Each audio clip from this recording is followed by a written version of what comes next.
മോള് വർക്കി കൊടുത്തിട്ടുണ്ടാവല്ലേ?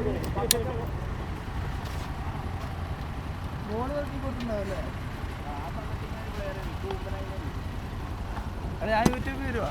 വരും വരും. ഹേ ഗൈസ്, അപ്പോൾ ഇന്ന് മന്തൻ്റാണ്, ഒരു ഹാപ്പി മൂഡിലാണ്. നമ്മുടെ വണ്ടി എടുത്തിട്ടൊരു 1-2 ആഴ്ച ആയിരുന്നു.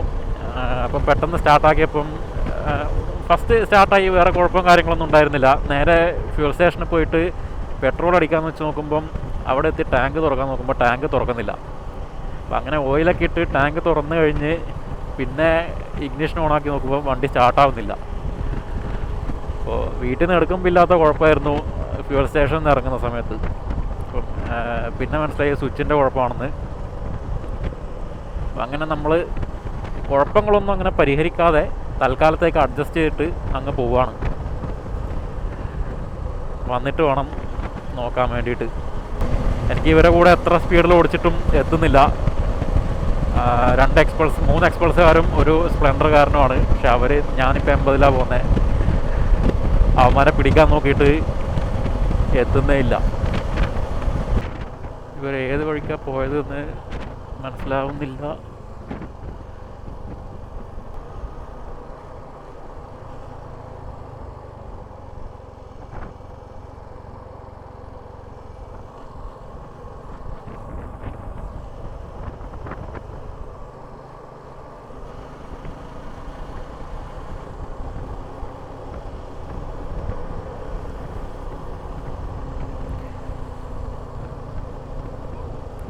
എടാ, നേരത്തെ തന്നെ അല്ലേ അവിടുന്ന് ലെഫ്റ്റ് എടുത്തിട്ടില്ലല്ലോ?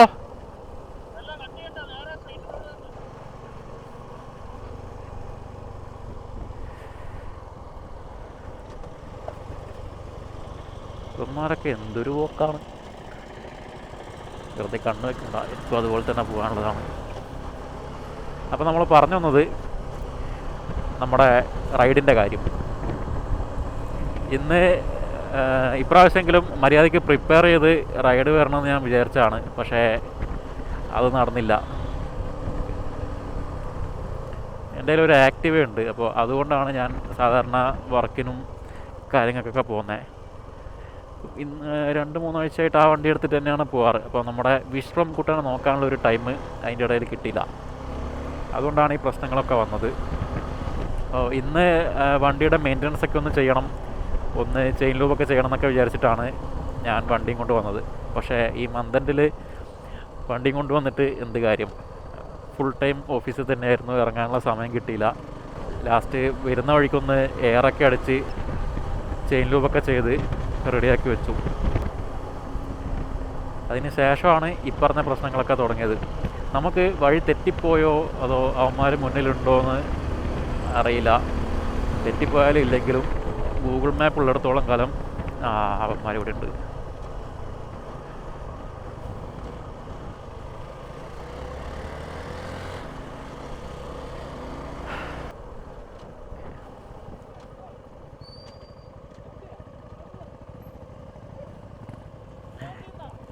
വീഡിയോ എടുക്കാന്നടാ.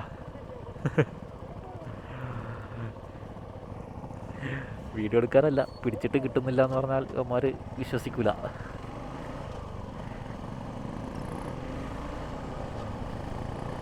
രാമ പതിയപ്പോളാ, എനിക്ക് ഈ ദേശത്തെ വഴി അറിയില്ല.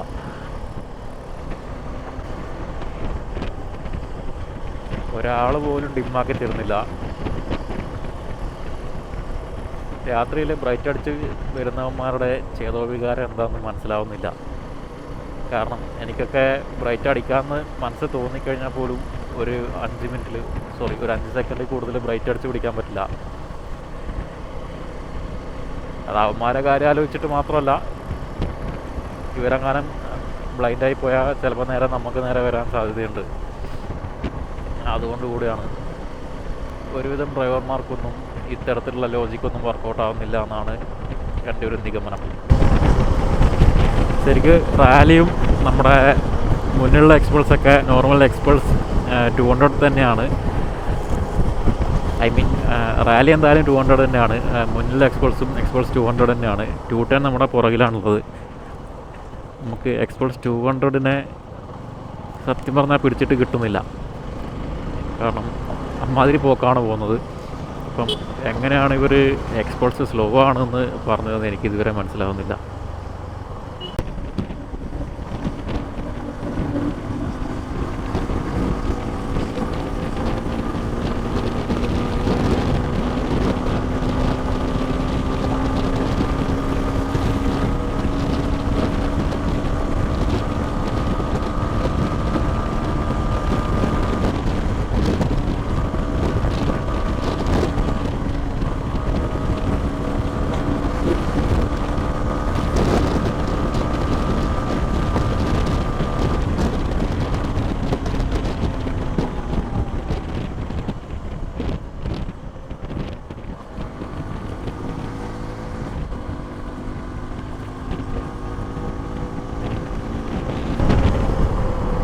സോ ഗൈസ്, വണ്ടി എടുത്ത 2 കൊല്ലത്തിൽ ഇതുവരെ എടുത്തതിൽ ആദ്യത്തെ ടോപ്പ് സ്പീഡാണത്.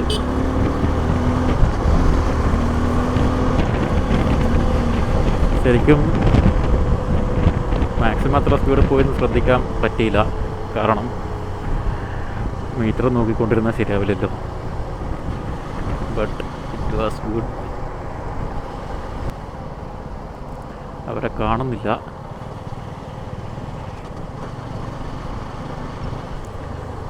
സ്പീഡ് കുറച്ച് കൂടിപ്പോയോ എന്നൊരു സംശയമുണ്ട്.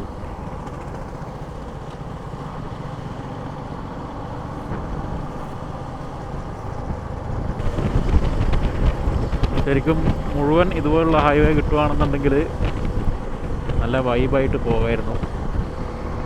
ഇപ്പോൾ ഉള്ള ഒരുവിധം വണ്ടികളൊക്കെ 70 എബോവ് സുഖമായിട്ട് ക്രൂസ് ചെയ്ത് പോകാൻ പറ്റുന്ന വണ്ടികളാണ്. ടോപ്പ് എൻഡ് എന്ന് പറയുമ്പോൾ ഒരു 140 150 ഒക്കെ ഈസി ആയിട്ട് എത്താൻ പറ്റുന്ന വണ്ടികളാണ്. ആവറേജ് ഒരു 200 250 വണ്ടികളാണെങ്കിൽ പോലും ആ ഒരു റേഞ്ചിൽ പോകാൻ ക്യാപ്പബിളാണ്.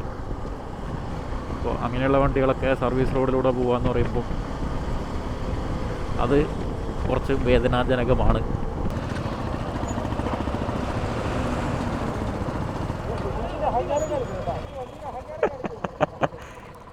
ടോപ്പിൻ്റെ എത്ര കയറി? 35. ഞാൻ 145 വരെ കണ്ടിട്ടുള്ളൂ.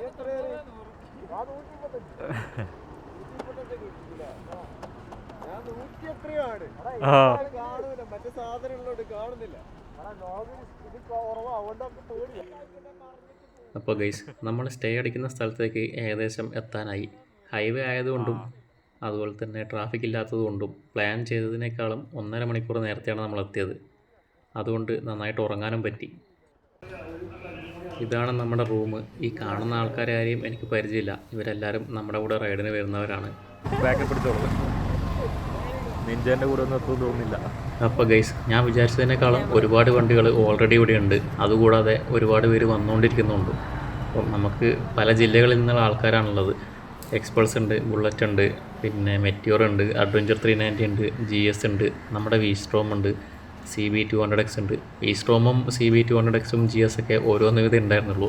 V-Strom നമ്മുടെ മാത്രമേ ഉണ്ടായിരുന്നുള്ളൂ. കാരണം ഈ വണ്ടികളൊക്കെ കുറച്ച് റെയറാണ്. സ്പ്ലെൻഡർ ഉണ്ട് നമ്മുടെ കൂടെ, അതുപോലെ പൾസർ 150 ഉണ്ട്. പൾസറൊക്കെ വളരെ ദൂരെ നിന്ന് ഓടിച്ചു കൊണ്ടുവന്ന ആൾക്കാരാണുള്ളത്. അപ്പോൾ ഏറ്റവും കൂടുതലുണ്ടായിരുന്ന വണ്ടികൾ ഹിമാലയൻ 450ഉം 411ഉം എക്സ്പൾസ് 200ഉം 210ഉം അതുപോലെ എക്സ്പൾസ് റാലിയുമാണ്. ഈ കൂട്ടത്തിൽ ഒരു പച്ച കളർ നിഞ്ചുണ്ട്. എൻ്റെ പണ്ടത്തെ ഡ്രീം ബൈക്കായിരുന്നു. എന്തായാലും സാധനം കൊള്ളാം. അപ്പോൾ ഈ സ്റ്റേജിൽ കയറി നിൽക്കുന്നവർ നമ്മുടെ റൈഡിൻ്റെ കോർഡിനേറ്റർമാരാണ്. അവർ റൈഡിൻ്റെ കാര്യങ്ങളും ഡീറ്റെയിൽസും എവിടെയൊക്കെ സ്റ്റോപ്പ് ചെയ്യണമെന്നുള്ള കാര്യങ്ങളൊക്കെ എല്ലാവർക്കും ബ്രീഫ് ചെയ്ത് കൊടുക്കുകയാണ്.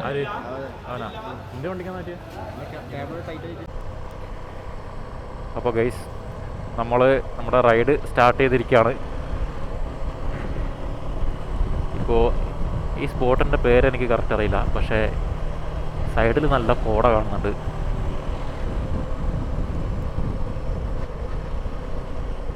ഒരുപാട് റൈഡേഴ്സ് രാവിലെ വന്നിട്ടുണ്ട്. ഓക്കെ,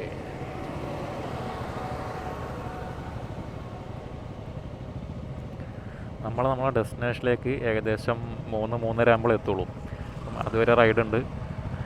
അപ്പോൾ ഡെസ്റ്റിനേഷനിൽ ഒരു മാക്സിമം നമുക്ക് സ്പെൻഡ് ചെയ്യാൻ പറ്റുന്നത് 3-4 മണിക്കൂറാണ്. 6 മണി 7 മണിയാകുന്ന സമയത്ത് നമുക്ക് റിട്ടേൺ അടിക്കണം. അപ്പോൾ വരുന്ന വഴിക്ക് സ്റ്റേ ഒന്നും ഇല്ലാത്തതുകൊണ്ട് കണ്ടിന്യൂസ് നമ്മുടെ വീട്ടിലേക്കാണ്, സ്ട്രെയിറ്റ് ടു ഹോം. അപ്പോൾ ഈ റൈഡൊക്കെ കഴിഞ്ഞ് ഇനി എപ്പോൾ വീട്ടിലെത്തുമെന്ന് അറിയില്ല.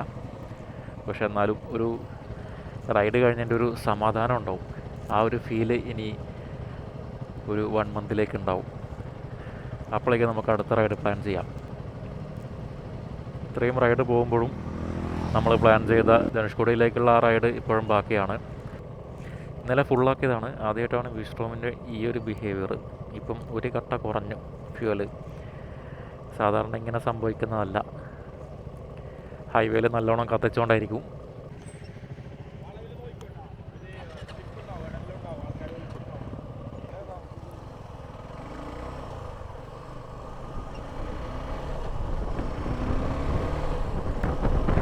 നമ്മുടെ പ്ലാൻ എന്ന് പറഞ്ഞാൽ രാവിലെ 7:30 നമ്മൾ സ്റ്റേ അടിക്കുന്ന സ്ഥലത്തുനിന്ന് ഫ്ലാഗ് ഓഫ് ചെയ്യാന്നുള്ളതായിരുന്നു.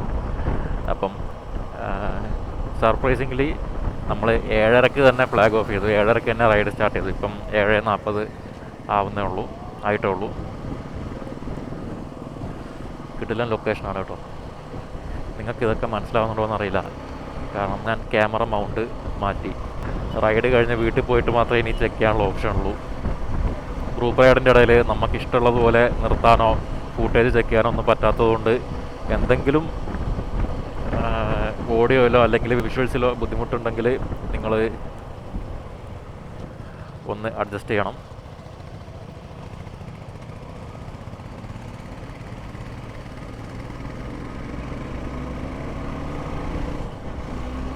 മറ്റൊരു കാര്യം എന്താണെന്ന് വെച്ചാൽ കൂട്ടത്തിൽ ഇത്രയും വണ്ടികളുണ്ട്. ഏകദേശം 70-75 വണ്ടികളുണ്ട്. അപ്പോൾ അത്രയും വണ്ടികൾക്കിടയിലും നമ്മുടെ വീസ്ട്രോം ഒറ്റൊരെണ്ണം മാത്രമേ ഉള്ളൂ. ഒരു വീസ്ട്രോമെങ്കിലും കാണുമെന്ന് ഞാൻ പ്രതീക്ഷിച്ചതാണ്. അതുകൊണ്ടായില്ല. എനിക്ക് തോന്നുന്നു വീസ്ട്രോം എടുക്കുന്ന റൈഡേഴ്സിനൊന്നും റൈഡ് പോകാൻ താല്പര്യമില്ല എന്ന്.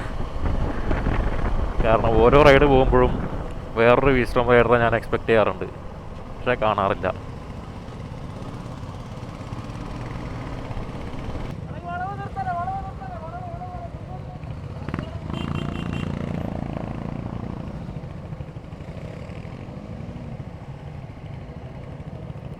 വണ്ടി ഏതെങ്കിലും ആക്സിഡൻ്റ് ആയെന്നാണ് ചേച്ചി വന്ന് നോക്കുന്നത്.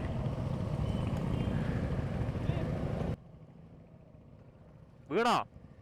ആര്? ശരിക്കും വണ്ടി ആക്സിഡൻ്റ് ആയി.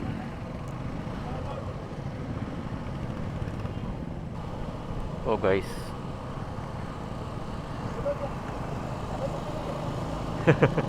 അവരുടെ വീഡിയോ കിട്ടുന്നില്ല എന്നാണ് ചോദിക്കുന്നത്.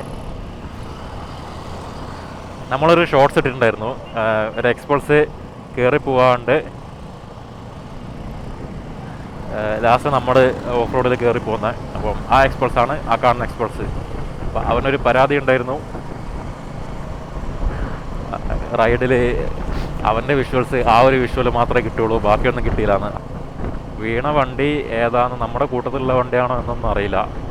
ആരോ കോർണർ ചെയ്തതാണ്. അഡ്വഞ്ചർ 390 ഒരു കാലത്ത് ഞാൻ എടുക്കണം എന്ന് ആഗ്രഹിച്ചിരുന്നൊരു വണ്ടിയാണ്.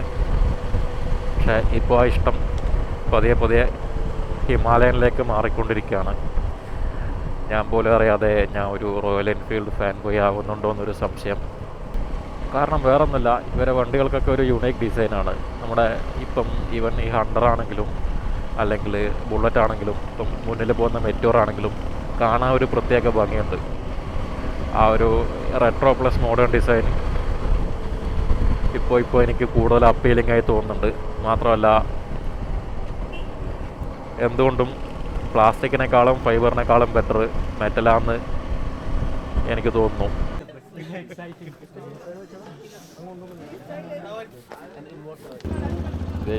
നമുക്ക് ഇത്രയും ബാഡ്ജൊക്കെ കിട്ടിയിരിക്കുകയാണ്.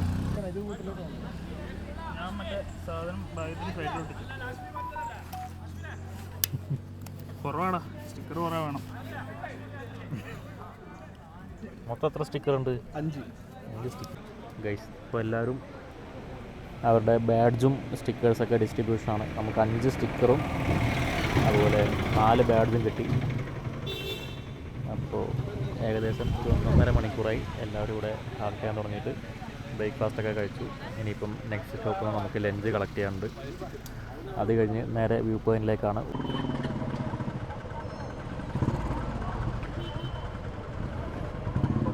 സോ ഗൈസ്, നമ്മളപ്പം ഫ്യൂൽ അടിക്കാൻ വേണ്ടി കയറിയതാണ്. ഇന്നലെ നാട്ടിൽ നിന്ന് ഫുള്ളാക്കിയതാണ്. അപ്പോൾ നമ്മൾ അത്യാവശ്യം കിലോമീറ്റർ ഓടിയിട്ടുണ്ടെന്ന് തോന്നുന്നു. ഞാൻ കിലോമീറ്റർ ചെക്ക് ചെയ്യാൻ വിട്ടുപോയി. അപ്പോൾ ഏകദേശം ഫുള്ളാവാൻ വേണ്ടിയിട്ട് 430 ഫ്യൂൽ അടിക്കേണ്ടി വന്നു. അത്യാവശ്യം നല്ല മൈലേജാണ് കേട്ടോ. അപ്പം ഇന്നലെ എക്സ്പൾസും നമ്മളും നാട്ടിൽ നിന്ന് ഫുള്ളാക്കിയതാണ്. അപ്പോൾ എക്സ്പൾസിന് 475, സ്പ്ലെൻഡറിന് 370, നമുക്ക് 435 ആണ് വന്നത്. അപ്പോൾ മോശമില്ലാത്തൊരു മൈലേജ് കിട്ടുന്നുണ്ടെന്നാണ് എനിക്ക് തോന്നുന്നത്. നമ്മുടെ ടീം ലീഡറിനെ കാണുന്നില്ല. അതല്ലേ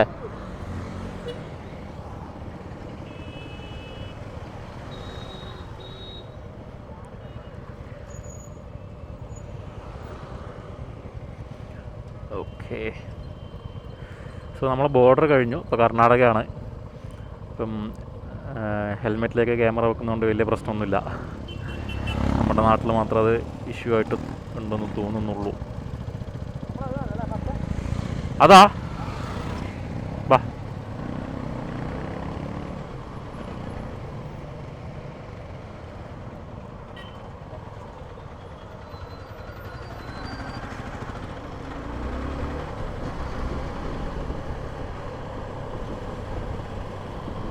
കഴിഞ്ഞ വീഡിയോ കണ്ടവരാണ് നിങ്ങളെങ്കിൽ നിങ്ങൾക്ക് മനസ്സിലായിട്ടുണ്ടാവും. ഞാൻ ട്രിപ്പ് പോകുന്ന സമയത്ത് മുന്നേ പാക്ക് ചെയ്യുന്നതിനെക്കുറിച്ചും മുന്നേ പ്രിപ്പയർ ചെയ്യുന്നതിനെക്കുറിച്ചൊക്കെ വാതോരാതെ സംസാരിച്ച് മോട്ടിവേഷൻ കൊടുത്തിട്ടുണ്ടായിരുന്നു.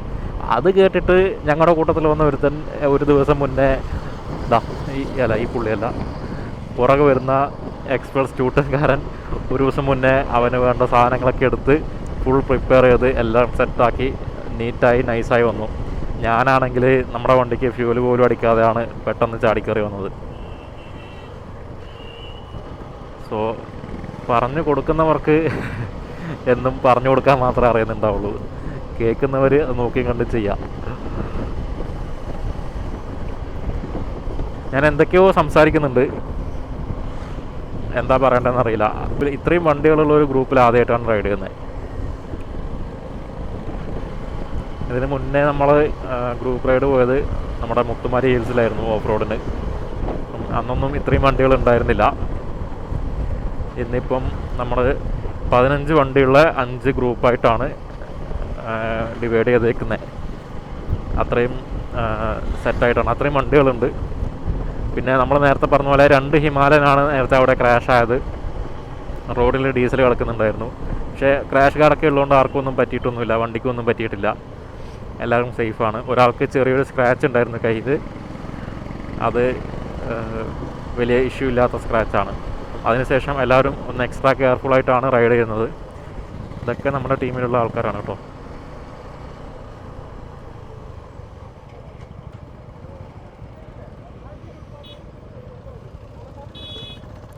നടുവിലാണ് ഇത്. ഈ എക്സ്പൾസ്കാരനാണ് നമ്മുടെ ഹീറോ.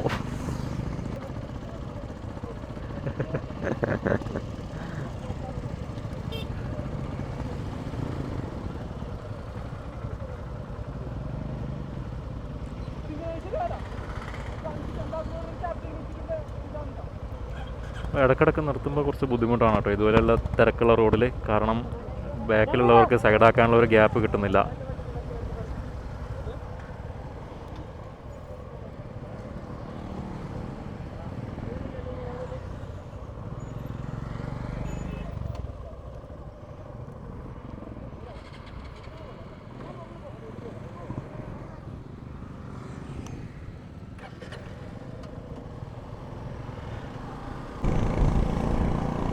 സോ ഗൈസ്, സമയം ഇപ്പോൾ കറക്റ്റ് 11 മണി. നമ്മൾ കുറച്ച് നേരമായി ഇങ്ങനെ റൈഡ് ചെയ്ത് പോകാൻ തുടങ്ങിയിട്ട്. ആലസ്യത്തിൽ ഇങ്ങനെ പോവുകയാണ്. നന്നായിട്ട് ഉറക്കം വരുന്നുണ്ട്. അപ്പോഴാണ് രണ്ടാമത്തെ ക്യാമറ എടുത്ത് വെച്ച് സംസാരിക്കാൻ തുടങ്ങിയത്. കാരണം ഇന്നലത്തെ യാത്രാക്ഷീണവും രാവിലത്തെ ക്ഷീണവും കാര്യങ്ങളൊക്കെ ഉണ്ട്. പിന്നെ റൈഡിങ് ആയതുകൊണ്ട് അധികം ഭക്ഷണമൊന്നും കഴിച്ചിട്ടില്ല. അപ്പോൾ അതിൻ്റെയൊക്കെ ചെറിയ ചെറിയ ഉറക്കക്ഷീണമായിരിക്കാം. അപ്പോൾ എനിക്ക് തോന്നുന്നു എല്ലാവർക്കും അതുണ്ടെന്ന്. കാരണം നമ്മുടെ ഓപ്പോസിറ്റ് വരുന്ന വണ്ടികൾ പലതും നമുക്ക് ലൈറ്റ് ഇട്ട് കാണിച്ചും ഹോൺ അടിച്ച് കാണിച്ചൊക്കെ നമ്മളെ എൻകറേജ് ചെയ്യുന്നുണ്ട്. വലിയ വണ്ടിക്കാർ, ഇപ്പം ലോറിക്കാരാണെങ്കിലും അവരൊക്കെ ലൈറ്റ് അടിച്ച് കാണിക്കുന്നു, കൈ കാണിക്കുന്നു. ഓട്ടോക്കാരാണെങ്കിൽ ഹോൺ അടിക്കുന്നു. അപ്പോൾ ഈ ഒരു രീതിയിൽ പോകാൻ ആഗ്രഹമുള്ള, ഇഷ്ടപ്പെടുന്ന ഒരുപാട് ആൾക്കാർ വേറെയുണ്ട്. അപ്പം അവരൊക്കെ നമ്മളെ ഒരു വിധത്തിൽ അവരെ കൊണ്ട് പറ്റുന്ന പോലെ എൻകറേജ് ചെയ്യുന്നുണ്ട് എന്നാണ് എനിക്ക് തോന്നുന്നത്. അപ്പം ഞാൻ കാണുന്നതാണെങ്കിൽ ഞാൻ ഓണടിച്ചും കൈ കാണിച്ചും തിരിച്ചവർക്കൊരു താങ്ക്സ് പറയുന്നുണ്ട്. പക്ഷെ പലപ്പോഴും അങ്ങനെ ചെയ്യാൻ എനിക്കും നമ്മുടെ കൂട്ടത്തിലുള്ള പലർക്കും വിട്ടുപോകുന്നു. എനിക്ക് തോന്നുന്നു എല്ലാവരും ഒരു ഉറക്കത്തിൻ്റെ ആലസ്യത്തിലാണുള്ളതെന്ന്. ഞങ്ങൾ സത്യത്തിൽ വേറൊരു ലോകത്താണ്. വേറൊന്നും ആരും ശ്രദ്ധിക്കുന്നില്ല. കുറേ നേരം ഇങ്ങനെ കണ്ടിന്യൂസ് ആയി റൈഡ് ചെയ്തപ്പോൾ എല്ലാവരും ആ ഒരു ഹൈവേ ഹിപ്നോസിസ് പോലെ വേറെ എന്തോ ഒരു അവസ്ഥയിലേക്ക് എത്തിയെന്നാണ് എനിക്ക് തോന്നുന്നത്. കാരണം പലരെയും റൈഡിങ് സ്റ്റൈലൊക്കെ അങ്ങനെയാണ്. ഇപ്പം 2 ഹിമാലയൻ അങ്ങോട്ടും ഇങ്ങോട്ടും കൂട്ടിമുട്ടി സ്ട്രേറ്റിൽ പോയിക്കൊണ്ടിരുന്നപ്പോൾ അത് ക്യാമറയിൽ കിട്ടിയില്ല. ഇങ്ങനെയൊക്കെയാണ് പല അപകടങ്ങളും ഉണ്ടാകുന്നത്. അതിനുശേഷം ഞാനൊന്ന് അലേർട്ടായി. ഇനി എത്ര ദൂരം ഇങ്ങനെ റൈഡ് ചെയ്യണമെന്നറിയില്ല.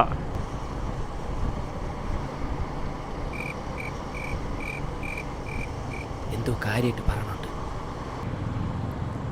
റോഡ് മുഴുവൻ നമ്മളെ മാത്രമേ ഉള്ളൂ. ഇതൊരു ഡിഫറെൻറ്റ് കൈൻഡ് ഓഫ് വൈബാണ്. നിങ്ങൾ ഗ്രൂപ്പ് റൈഡ്സ് ഒന്നും അധികം പോകാത്ത ആളാണെങ്കിൽ ഒരു വട്ടമെങ്കിലും ഒന്ന് എക്സ്പീരിയൻസ് ചെയ്ത് നോക്കണം. ഇതൊരു വെറൈറ്റി ഫീലാണ്.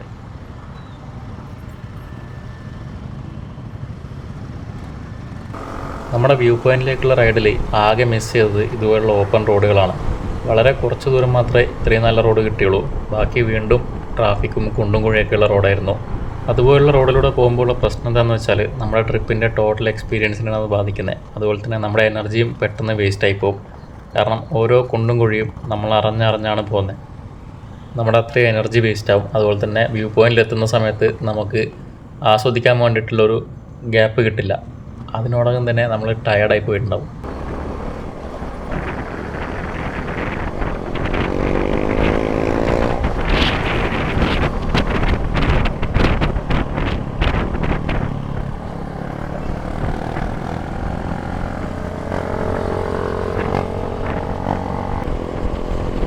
നമ്മളിപ്പോൾ ഒരു 75-ലാണ് ക്രൂസ് ചെയ്തുകൊണ്ടിരിക്കുന്നത്. അപ്പോൾ നമുക്ക് ആവറേജ് മൈലേജ് കാണിക്കുന്നത് 46 to 51 ആണ്. ഇത് റിയൽ ടൈം മൈലേജാണ്. നമ്മൾ ക്രൂസ് ചെയ്യുന്ന സമയത്ത് ഇത് 70, മൈലേജ് ആവറേജ് 70 വരെ പോകും. നമ്മൾ എപ്പോഴൊക്കെയാണോ ത്രോട്ടിൽ പുൾ ചെയ്യുന്നത് ആ സമയത്ത് നമ്മുടെ മൈലേജ് കുറയും. സോ അത് എപ്പോഴും മൈലേജ് എപ്പോഴും വെഹിക്കിൾ ടു വെഹിക്കിൾ വേരി ചെയ്യും എന്നുള്ളത് ശരിയാണ്. പക്ഷേ ബാക്കിയൊക്കെ നമ്മുടെ റൈഡിങ് പോലെ ഉണ്ടാവും. എപ്പോഴും വണ്ടി പുള്ള് ചെയ്ത് ഓടിക്കുന്നുണ്ടെങ്കിൽ നിങ്ങൾക്ക് കിട്ടില്ല. ഇപ്പം ഞാൻ 80-ൽ എനിക്ക് 42 ആണ് കിട്ടുന്നത്. ഇപ്പോൾ നേരെ 52, 63 ആയി. എപ്പോഴൊക്കെയാണോ ഇനി ഞാൻ ഈ സ്പീഡിൽ നിന്ന് ഒന്ന് പുഷ് ചെയ്യുന്നത് അപ്പം മൈലേജ് നേരെ 29-ലേക്ക് ഡ്രോപ്പ് ചെയ്തു. സോ ആ ക്രൂസിങ് മെൻറ്റാലിറ്റിയിൽ എപ്പോഴും സ്പീഡ് മെയിൻറ്റെയിൻ ചെയ്ത് കഴിഞ്ഞാൽ നമുക്ക് മാക്സിമം ഫ്യൂൽ എഫിഷ്യൻസിയും കിട്ടും. അതുപോലെ തന്നെ നമ്മുടെ റൈഡ് എൻജോയ് ചെയ്യാനും പറ്റും. സോ ഗൈസ്, ആദ്യമായിട്ട് നമ്മുടെ ബേസ് റൂമിൻ്റെ ചൂട് എനിക്ക് ഫീൽ ചെയ്യാൻ തുടങ്ങി. കാരണം അത്യാവശ്യം നല്ല ബമ്പർ ടു ബമ്പർ ട്രാഫിക്കായിരുന്നു. എൻ്റെ കാലിൽ ഇപ്പോഴും ആ ചൂടടിക്കുന്നുണ്ട്. സമയം ഇപ്പം 1 മണിയായി. നന്നായിട്ട് വിശക്കുന്നുണ്ട്. അപ്പോൾ കൂടെയുള്ള കുറേ പേരെ കാണുന്നില്ല. ആദ്യം കോർഡിനേറ്റ് ചെയ്ത് റൈഡ് തുടങ്ങിയതാണ്. ഭക്ഷണം എടുക്കാത്ത ഒരുപാട് പേരുണ്ടെന്നാണ് അറിയാൻ കഴിഞ്ഞത്. എടുക്കാത്തവരൊക്കെ പുറകിൽ നിന്നൊരു ഹോട്ടലിൽ നിന്ന് ഫുഡ് കഴിക്കുന്നുണ്ട്.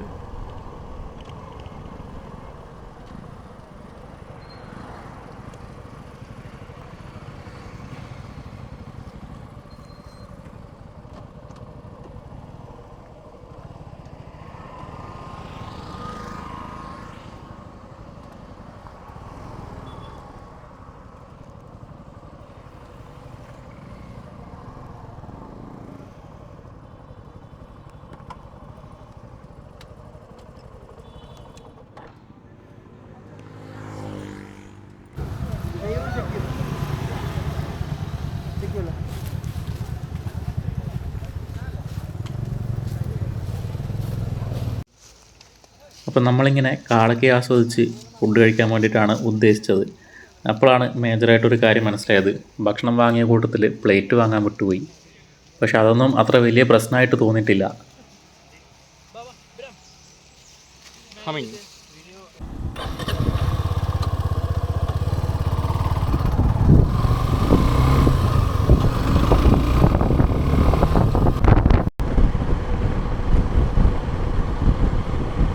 അടുത്ത അത്യാവശ്യം വലിയ മലനിരകളൊക്കെ കാണുന്നുണ്ട്. നമുക്ക് പോകേണ്ടത് അവിടെയാണെന്നാണ് തോന്നുന്നത്. അവിടേക്ക് 2 ഓപ്ഷനാണുള്ളത്. നമുക്ക് ഹൈക്ക് ചെയ്തും പോവാം, ഓഫ് റോഡ് ചെയ്തും പോവാം. അപ്പോൾ വന്നതിൽ എല്ലാവരും ഓഫ് റോഡ് ചെയ്യാൻ പ്രിപ്പയർഡ് ആണെന്ന് എനിക്ക് തോന്നുന്നില്ല. എന്തായാലും നമുക്ക് നോക്കി നോക്കാം. എല്ലാവരും കയറുന്നുണ്ടെങ്കിൽ ഞാനും വണ്ടി കയറണമെന്ന് ആഗ്രഹമുണ്ട്. നല്ല കിടിലം വ്യൂ ആണ്. ഈ റോഡും കൂടെ കുറച്ച് വൃത്തിയുണ്ടായിരുന്നെങ്കിൽ. ഇവന്മാർ കൈ കൊണ്ട് എന്തൊക്കെയോ കാണിക്കുന്നുണ്ട്. നമ്മളിപ്പോൾ ഒരു ചുരം കയറിക്കൊണ്ടിരിക്കുകയാണ്. കുറേ ഹെയർ പിന്നും കാര്യങ്ങളുണ്ട്. അതുപോലെ നല്ല കിടിലൻ കോർണേഴ്സാണ്.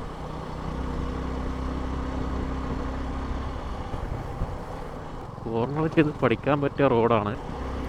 ഇങ്ങോട്ട് കയറുമ്പോൾ ചെറിയ തണുപ്പും കാര്യങ്ങളൊക്കെ ഉണ്ട്. ആനയൊന്നും ഇല്ലാതിരുന്നാൽ മതിയായിരുന്നു.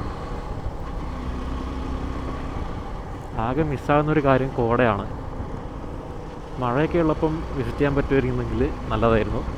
ഉച്ചയ്ക്ക് കാണാൻ തന്നെ ഇത്ര അടിപൊളിയാണെങ്കിൽ നല്ല കോടയൊക്കെയുള്ള സമയത്ത് നോക്കുമ്പോൾ ശരിക്കും ആകാശം താഴെ വന്ന് നിൽക്കുന്ന പോലെ ഉണ്ടാവും.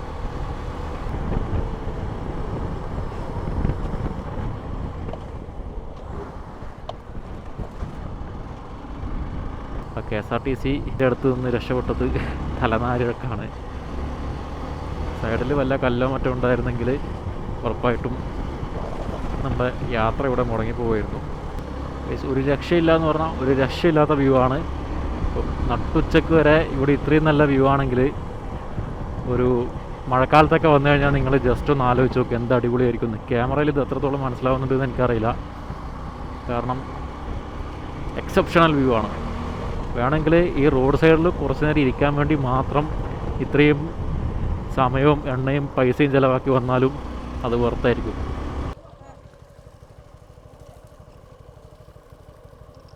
നമ്മൾ കൊടൈക്കനാലൊക്കെ കയറുമ്പോൾ കിട്ടുന്നൊരു വ്യൂ ഉണ്ടല്ലോ, സെയിം വ്യൂ. ഗൈസ്, ഈ റൂട്ടിലെ ചില സ്ഥലങ്ങളിലൂടെ പാസ് ചെയ്യുന്ന സമയത്ത് ശരിക്കും നമ്മൾ വേറൊരു ലോകത്തെത്തിപ്പെട്ട ഫീലാണ്. ശരിക്കും അത്രയ്ക്ക് അടിപൊളിയായിട്ട് ചില വൈറൽ വീഡിയോസിലും റീൽസിലൊക്കെ കാണുന്ന പോലെ അത്രയും അടിപൊളിയായിട്ടുള്ള വ്യൂസാണ്. അപ്പോൾ ഗൈസ്, ഇത് വേറൊരു സ്റ്റോറിയാണ്. കാരണം ഈ പുള്ളി എന്നോട് അവനെ ഫോളോ ചെയ്യാൻ വേണ്ടി പറഞ്ഞു. അപ്പം ഞാൻ പുള്ളിയെ ഫോളോ ചെയ്തു. ഒരു 5 സെക്കൻഡ് കഴിഞ്ഞപ്പോൾ പുള്ളിയെ കാണാനില്ല. ഒരു കോർണറിലും ഇല്ല, എവിടെയും ഇല്ല. പുള്ളിയുടെ പൊടി പോലും ഇല്ല. അവസാനം ഞാൻ പുള്ളിയെ കാണുന്നത് നമ്മുടെ വ്യൂ പോയിൻറ്റിൻ്റെ ടോപ്പിൽ വെച്ചാണ്.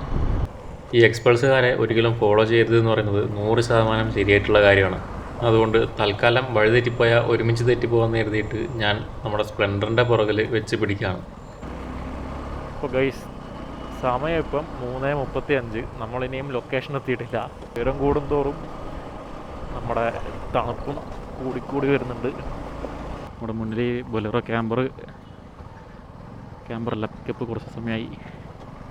മൂപ്പര് നമ്മളെ മാക്സിമം കയറ്റി വിടാൻ നോക്കുന്നുണ്ട്. പക്ഷേ കയറാനുള്ളൊരു ഗ്യാപ്പ് കിട്ടുന്നില്ല. മാത്രമല്ല ഓഫ് റോഡും കൂടെ ആയതുകൊണ്ട്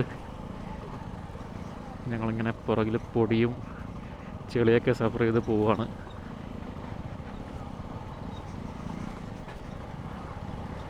ഓക്കെ, നല്ല ടെറൈനാണ്.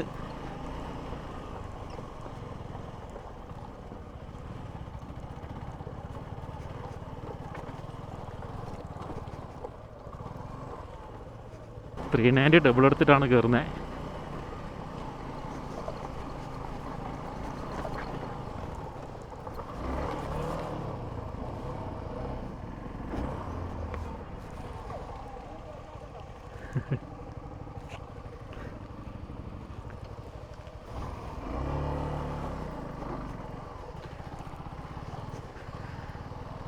ഇപ്പോൾ വണ്ടി കയ്യിൽ നിന്ന് പോയേനെ.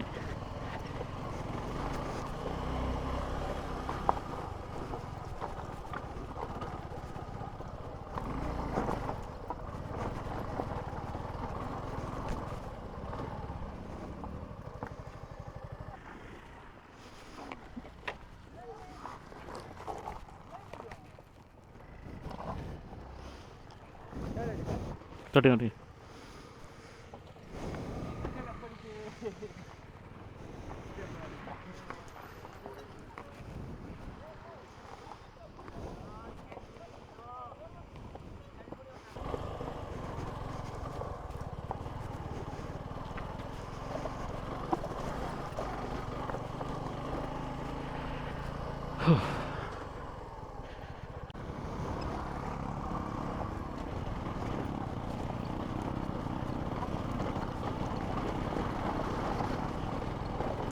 ഗൈസ്, ഹൈക്കിങ് ഞാൻ എക്സ്പെക്റ്റ് ചെയ്തിട്ടുണ്ടായിരുന്നു, പക്ഷേ ഇങ്ങനൊരു ടെറേൻ ഞാൻ എക്സ്പെക്റ്റ് ചെയ്തിട്ടേ ഇല്ല.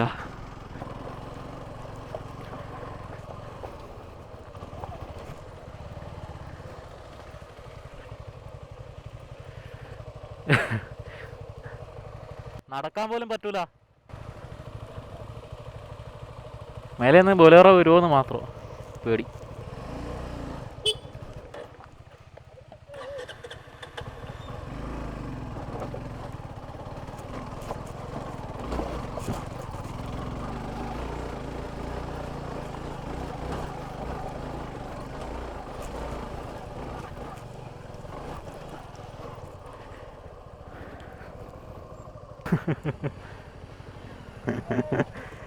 സ്പ്ലെൻഡറിന് ഇതൊക്കെ എന്ത്?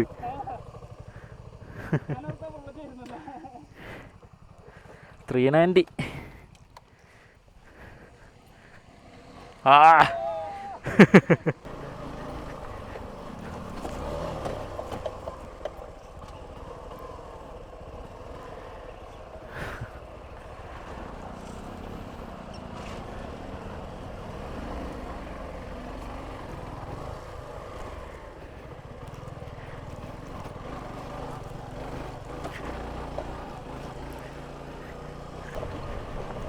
ചുറ്റിനും കാടും കാടിന് നടുക്കൂടെ ഇതുപോലൊരു റോഡും.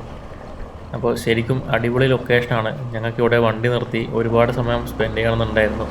പക്ഷേ വിചാരിച്ചതിനേക്കാളും ഏകദേശം 1/2-3/4 മണിക്കൂർ ലേറ്റായിട്ടാണ് ഞങ്ങൾ എത്തുന്നത് തന്നെ.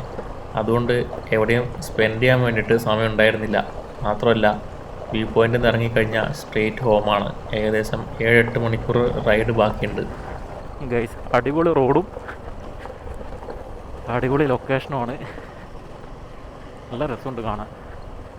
നിങ്ങൾക്ക് വണ്ടി എടുത്ത് വരാൻ താല്പര്യമില്ല, നിങ്ങൾ നടന്നെങ്കിലും ഇങ്ങോട്ട് വരണമെന്നാണ് എൻ്റെ ഒരു അഭിപ്രായം. കാരണം ലൊക്കേഷൻ അത്ര അടിപൊളിയാണ്.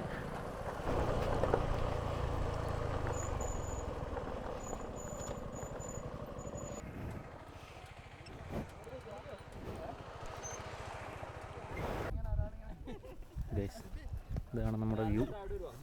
ഇതിൻ്റെ ആഴം ഞാൻ നിങ്ങൾക്ക് കാണിച്ചു തരാം. ക്യാമറയിൽ എത്രത്തോളം കിട്ടുമെന്നറിയില്ല.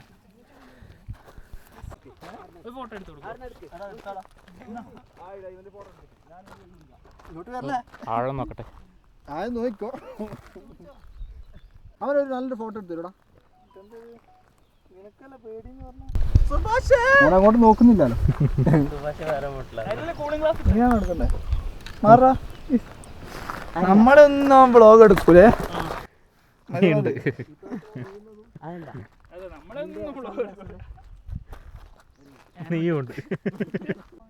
അങ്ങനെ തമാശകളൊക്കെ പറഞ്ഞ് സമയം പോലും നോക്കാതെ 2.5-3 മണിക്കൂർ നേരം നമ്മൾ മലയുടെ മുകളിൽ തന്നെ സ്പെൻഡ് ചെയ്തു. പിന്നീടാണ് മനസ്സിലായത് ഇറങ്ങാൻ നേരമായിരുന്നു. ബാക്കിയുള്ള ടൂറിസ്റ്റുകളൊക്കെ തിരിച്ചു പോയിരുന്നു. മലയുടെ മുകളിലായതുകൊണ്ട് സൂര്യപ്രകാശം കുറഞ്ഞതും ഞങ്ങൾ അറിഞ്ഞിരുന്നില്ല. ഇറങ്ങി വരുമ്പോഴാണ് എത്രത്തോളം ലേറ്റായെന്ന് ഞങ്ങൾക്ക് മനസ്സിലായി തുടങ്ങിയത്.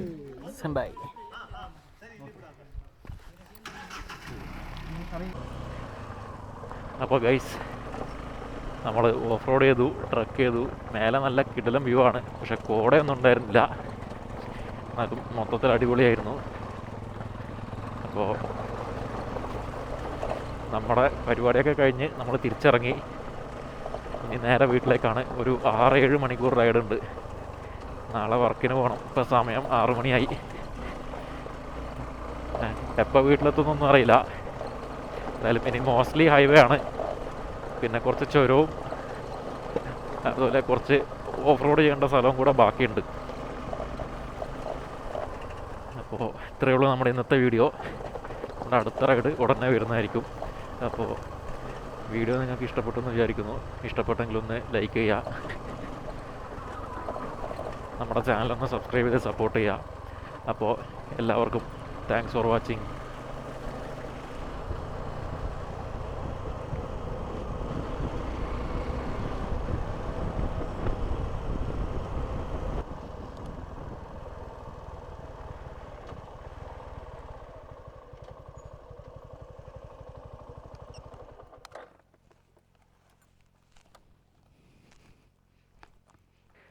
ഗൈസ്, തിരക്കും പരിപാടികളും മൊത്തം കഴിഞ്ഞു.